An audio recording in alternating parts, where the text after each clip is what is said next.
Welcome back to another episode of Blue Couch Therapy. And today we are going to be reading chapter 2 of If Life is a Game, These Are the Rules. The 10 rules for human beings. As introduced by the Chicken Noodle Soup for the Soul. Lesson number 2. You will be presented with lessons. You are enrolled in a full-time information school called Life. Every day in this school, you will have the opportunity to learn lessons. You may like the lessons, you may hate them, but you have designed them as part of your curriculum. Why are you here? Why are you here? What is your purpose? Humans have sought to discover the meaning of life for a very long time. What we and our ancestors have overlooked, however, in the course of this endless search, is that there is no answer. There is no one answer.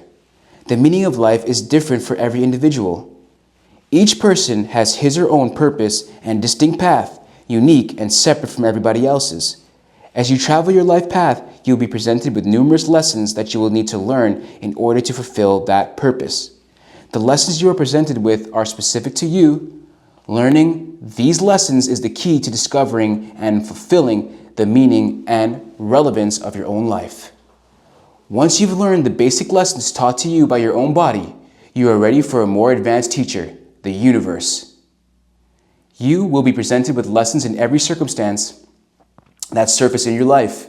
When you experience pain, you learn a lesson. When you feel joy, you learn a different lesson. For every action or event, there is an accompanying lesson that must be learned. There really is no way to avoid the lessons you are presented with, nor is there any chance that you will be able to skirt around the learning process. You can't skirt around the learning process, okay? As you travel through your lifetime, you may encounter challenges, lessons that often don't have face. As you travel through your lifetime, you may encounter challenging lessons that often others don't have to face, while others spend years struggling with challenges that you don't even need to deal with. You may never know why you're blessed with such a wonderful marriage, while your friends suffer through bitter arguments and painful divorces, just as you cannot be sure why you struggle financially while your peers enjoy abundance. The only thing you can count on for certain is that you'll be presented with all of the lessons that you specifically need to learn. Whether you choose to learn them or not is entirely up to you. The challenge of Rule 2, therefore, is to align yourself with your own unique path by learning your individual lessons. This is one of the most difficult challenges you will be faced with in your lifetime. As sometimes your path will lead you into a life that is radically different from others. Don't compare your path to those of the people around you, and focus on the disparity between their lessons and yours. You need to remember that you will only be faced with lessons that you are capable of learning and are specific to your own growth. If you're able to raise to this challenge, you can unravel the mystery of your purpose and actually live it.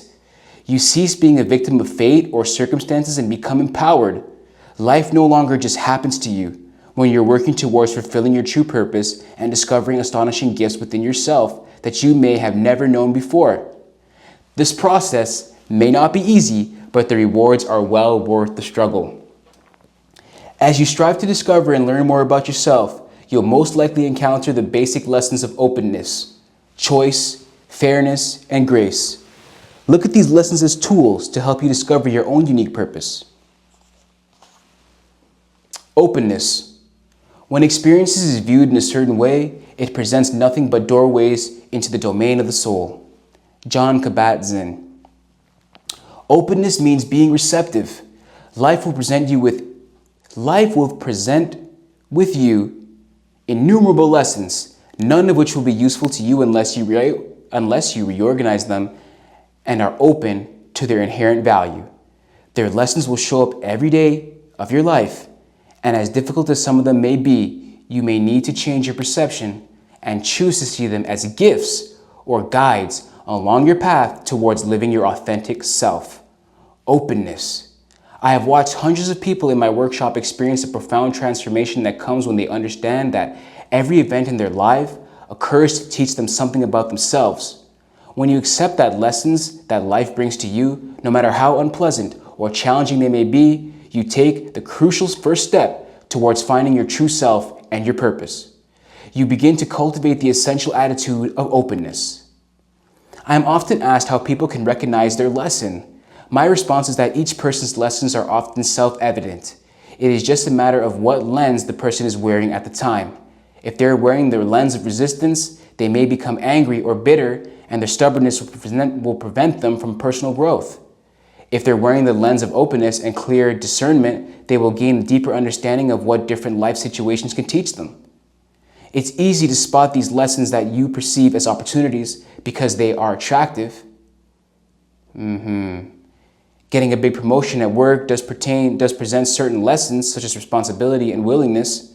Embarking on a new love affair presents some lessons like trust and compromise. Becoming a parent for the first time teaches the lessons of patience and discipline. The lessons are easily recognized because they come wrapped in attractive packages. Being open to these lessons isn't so hard.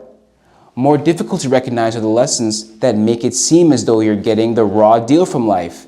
These lessons come wrapped in less attractive packages and tend to cause most people to quickly put up their resistance lenses. When you're not open to seeing your lessons, losing your job looks like a catastrophe rather than an opportunity to learn the lessons of forgiveness and flexibility. Right. Experiencing heartbreak can look like a crisis rather than a hint to learn that the lessons of kindness and attachment. Becoming a parent for the first time to a child who is disabled can appear to be a punishment rather than a chance to learn about healing or support. While the less attractive lessons may not be as fun, they can actually be the biggest gifts to receive. For me, the lessons that come up recently is patience. I knew it was a lesson I needed to learn because I constantly found myself in situations in which I felt rushed, irritated, and annoyed.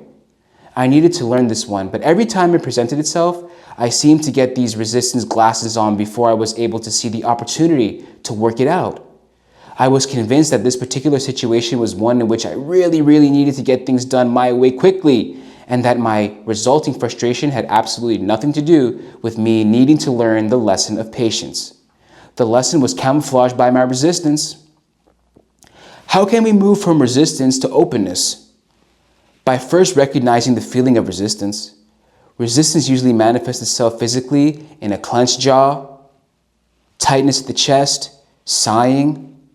Mentally, it shows up in thoughts like, why do I have to deal with this issue?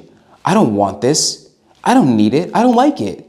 Once you discover where in your mind or body resistance anchors itself, you can more easily identify it in the future. The next step is to remind yourself that you have a choice.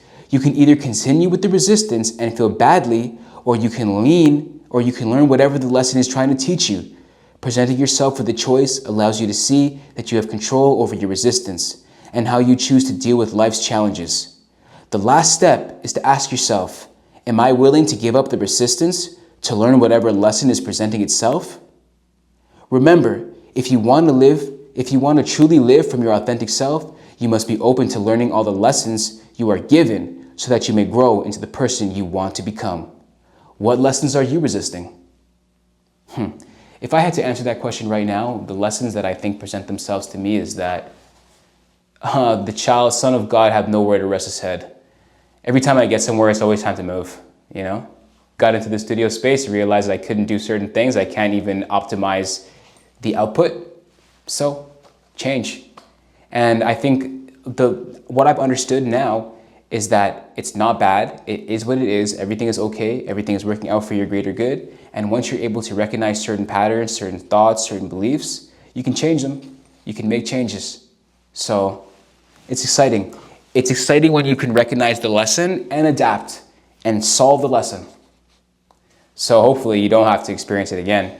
But even the later chapters will tell us once you pass one lesson, there's another lesson ready for you afterwards. Choice. I will do strongly before the sun and the moon, whatever inly rejoices me, and thy heart appoints. Ralph Emerson. Choice is the exploration of desire and the selection of action. In every moment, we are choosing either to align yourself with your own true path or to veer away from it. There are no neutral actions. Even the smallest gesture has a direction to it, leading you closer to your path or further away from your path, whether you realize it or not. Pure action, like spending time with a beloved friend, brings you into alignment, whereas false ones, such as spending time with somebody you really don't like, but whom you feel obligated to, carries weight. Though used synonymously, choice and decision are not the same thing. Decisions are made in your mind, whereas choices are made with your gut. Interesting. Decisions are made with your mind, whereas choices are made with your gut. Decisions come from the rational, reasonable weighting of the circumstance. Choices come from the essence and the attunement with your higher self. Take, for example, an opera singer named Betty who needed to find a new career because her vocal cords were damaged. She came to me for consultation, unsure that she had any skills that should be useful in finding a new career. I assured Betty that she had some preferences and passions that would guide her, and asked her to tell me what it was that she loved to do. Betty thought for a while and then acknowledged 4 things she loved above all: eating, shopping, speaking French, and dining in elegant restaurants. I have an idea where this might be going. She practically lit up as she described her delight for each of these activities. Then Betty quickly added that she was aware that other people would not view these interests as valuable, that she was sure they would do her no good in finding a new career. However, that was where Betty was mistaken.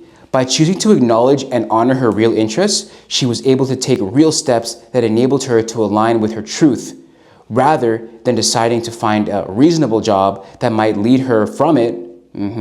Betty chose to find a job that accommodated at least some of her interest. Much to Betty's astonishment, she manifested a job that actually accommodated all of these things, despite interest. She became a special events coordinator for a major upscale department store. Her first assignment was to entertain the executives from a couture in France design company by dining with them in elegant restaurants. Think back to an authentic choice you made at some point in your life. Perhaps it was a strong pull to visit a foreign country, or a feeling that a certain romantic relationship needed to end, or you sensed that you needed to leave your corporate job and start your own business. How did it feel to act on your choices? I know for me, it can feel scary. It can be very scary. Gotta stay focused though, and you gotta keep moving. Remember that feeling? That's the essence of living aligned with your path. Living in alignment with your path. Living in alignment with your path. Once you remember that feeling, guys, tap into it. Whenever you're feeling unsure, tap into that feeling. Fairness. I cried because I had no shoes until I saw a man who had no feet. Author unknown.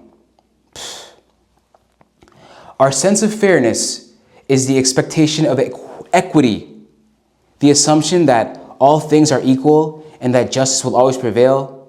Life is not in fact fair, and you may indeed have a more difficult life path than others around you, deserved or not. Everyone's circumstances are unique, and everyone needs to handle his or her own circumstances differently. As you work towards aligning yourself with your own individual truth, you will be required to move out of your complaining phase of "it's not fair" if you want to move towards serenity.